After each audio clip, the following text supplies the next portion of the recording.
Oke, jadi pada pertemuan hari ini kita akan membahas materi tentang metode ilmiah dan juga keselamatan kerja dalam laboratorium.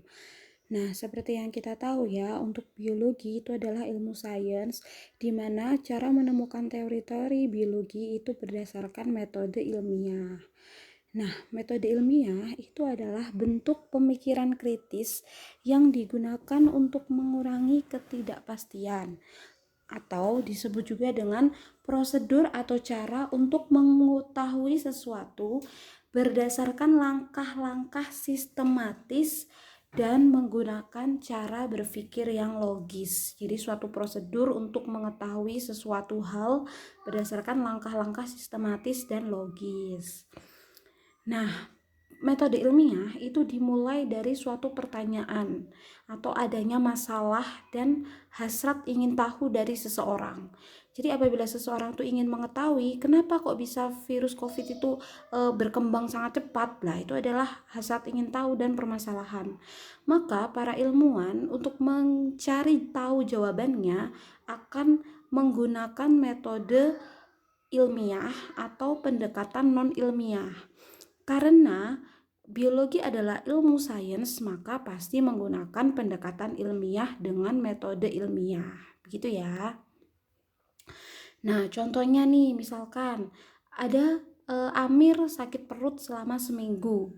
Nah, maka kalau Amir ini dan keluarganya mendapatkan materi biologi dengan baik dan benar dan menggunakan pendekatan ilmiah, maka Amir pasti akan mencari tahu dia habis makan apa saja ya.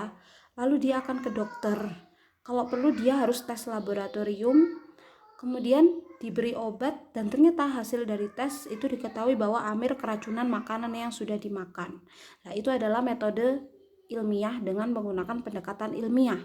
Tapi kalau seseorang menggunakan pendekatan non ilmiah, maka saat ada yang sakit perut, dia akan pergi ke dukun, lalu disembuhkan oleh dukun, lalu dukun akan bilang kalau Amir terkena guna-guna dari teman atau musuhnya. Begitu ya. Jadi sudah jelas bahwa karena kita itu adalah ilmu sains, maka kita harus menggunakan pendekatan ilmiah yang logis.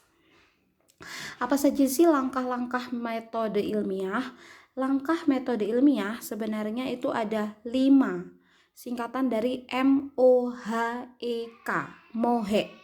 M yang pertama adalah merumuskan masalah. Jadi dimulai dari masalah atau pertanyaan. O itu adalah observasi. Jadi masalah itu harus diobservasi. Nah, diobservasi. Nah, masalah kemudian akan diobservasi. Kemudian yang ketiga H itu adalah menyusun hipotesis. Hipotesisnya disusun, hipotesis. Hipotesis adalah dugaan sementara, gitu ya. Kemudian yang keempat adalah E, eksperimen. Eksperimen itu percobaan. Eksperimen digunakan untuk menguji hipotesis.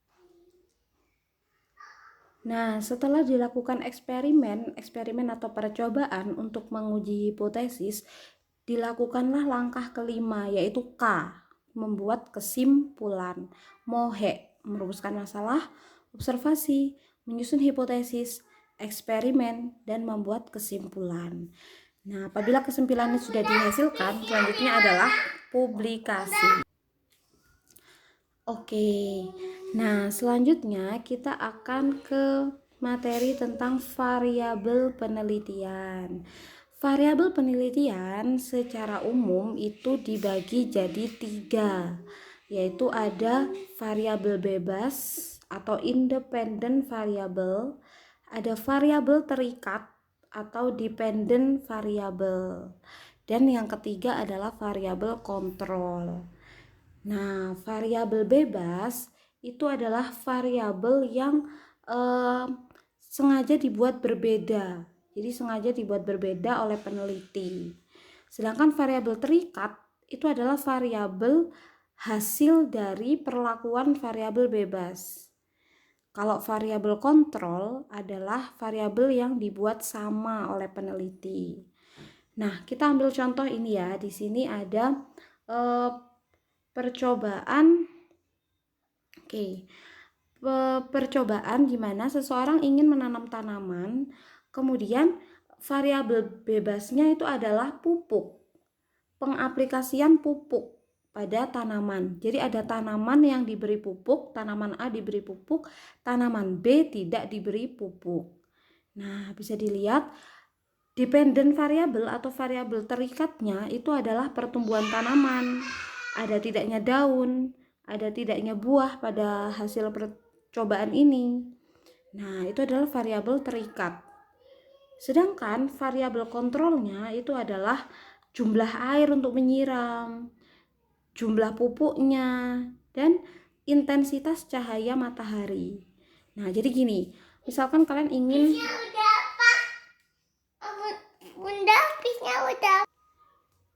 Jadi, misalkan kalian ingin melakukan penelitian pengaruh pupuk terhadap pertumbuhan tanaman, maka kan pasti yang tanaman A diberi pupuk, tanaman B tidak diberi pupuk. Pemberian pupuk tadi itu adalah variabel bebas, karena kan sengaja dibuat berbeda, ada yang diberi pupuk, ada yang tidak. Nah, terhadap pertumbuhan tanaman, maka pertumbuhan tanaman ini adalah variabel terikatnya. Nah, kira-kira tanaman yang diberi pupuk dan tanaman yang tidak diberi pupuk itu tinggian tanaman yang mana pertumbuhannya, gitu ya. Jadi variabel terikatnya itu adalah pertumbuhan tanaman. Sedangkan variabel kontrolnya itu adalah variabel yang dibuat sama. Jadi karena ada tanaman A dan tanaman B, bisa jenis tanaman yang ditanam sama, satunya cabai, satunya juga harus cabai. Bisa jumlah air yang digunakan untuk menyiram harus sama, sehari 1 kali sebanyak 10 mili, maka juga tanaman B sehari 1 kali sebanyak 10 mili. Itu adalah variabel kontrol. Sehingga pertumbuhan tanaman ini mengalami perbedaan murni karena variabel bebas atau karena pemberian pupuk tersebut. Gitu ya. Oke. Nah, sekarang kita ke lambang keselamatan kerja dalam laboratorium dan di lapangan. Nah, di sini ada beberapa simbol-simbol bahan kimia dan keselamatan kerja di lab. Nah, kita coba ya. Misalkan kalian menemukan simbol seperti ini, itu artinya adalah bahan kimia ini mudah meledak, eksplosif itu mudah meledak. Tuh. Nah, sedangkan kalau kalian menemukan seperti ini, itu adalah bahan kimia itu mudah teroksidasi. Teroksidasi itu mudah bereaksi dengan oksigen. Nah, bisa juga menyebabkan karatan dan lain-lain. Tuh. Sedangkan kalau seperti ini, nah, ini dan ini hampir sama ya. Coba perhatikan. Sama-sama ada gambar apinya. Itu artinya adalah mudah terbakar. Mudah terbakar. Nah, cuman perbedaannya adalah yang di sini ada F plusnya. Nah, ada F plus. F plus di situ menunjukkan dia amat sangat mudah terbakar sekali, extremely flammable, amat sangat mudah terbakar. Kalau yang tidak ada F plusnya berarti ya hanya mudah terbakar, begitu saja. Nah, begitu pula ini yang ada gambar tengkorak, sama-sama beracun. Kalau ada zat kimia yang dilabeli gambar tengkorak, berarti zat kimia ini beracun. Nah, bedanya yang ini ada T plusnya. Nah, ini ada T plusnya. Berarti yang T plus itu sangat beracun. Yang tidak ada T plusnya berarti beracun. Gitu. Gitu ya. Nah, kemudian ini. Apabila kalian menjumpai ada bahan kimia berlogo X. Nah, ini juga berlogo X, tapi ada bedanya. Yang satunya X aja, yang satunya ada XI.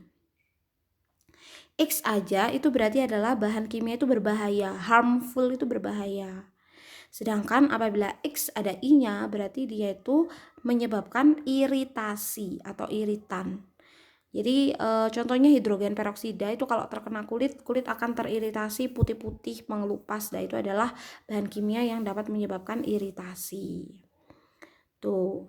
Sedangkan ini kalau kalian menjumpai ini gambar seperti ini, itu adalah bahan kimia yang berciri khas korosif, bersifat korosif. Korosif itu menyebabkan karat, mudah berkarat. Agak sedikit berbeda dengan ini ya. Kalau ini adalah oksidasi, menyebabkan oksidasi, reaksi dengan oksigen atau mudah bereaksi dengan oksigen. Tapi kalau yang gambar ini itu adalah dia menyebabkan korosif. Korosif itu berkarat kalau terkena logam. Sedangkan kalau ini itu berarti dia dangerous for the environment. Itu artinya adalah mencemari lingkungan. Jadi bahan kimia itu dapat menyebabkan pencemaran lingkungan. Nah, ada lagi yang seperti ini. Itu berarti adalah animal hazard, berarti dia berbahaya untuk animal. Ini ada yang alat-alat yang tajam. Kalau yang seperti ini itu panas ya, alat-alatnya panas. Ini alat-alatnya terbuat dari gelas. Ini alat kimia. Ini alat listrik. Kalau ini berbahaya untuk mata dan wajah. Ini alat-alat yang mudah terbakar juga. Ini biohazard. Ini alat-alat laser. Ini yang radioaktif. Dan ini sama, eksplosif atau mudah meledak. Gitu. Oke. Nah, jadi itu ya materi hari ini. Silahkan kalian rangkum. Kalau perlu kalian gambar di buku kalian masing-masing tentang bahan-bahan kimia yang berbahaya. Yang ini aja cukup, yang ini yang digambar. Dan ditambah ini, biasanya ini sering keluar juga, bersifat radioaktif. Digambar di buku tulis kalian masing-masing.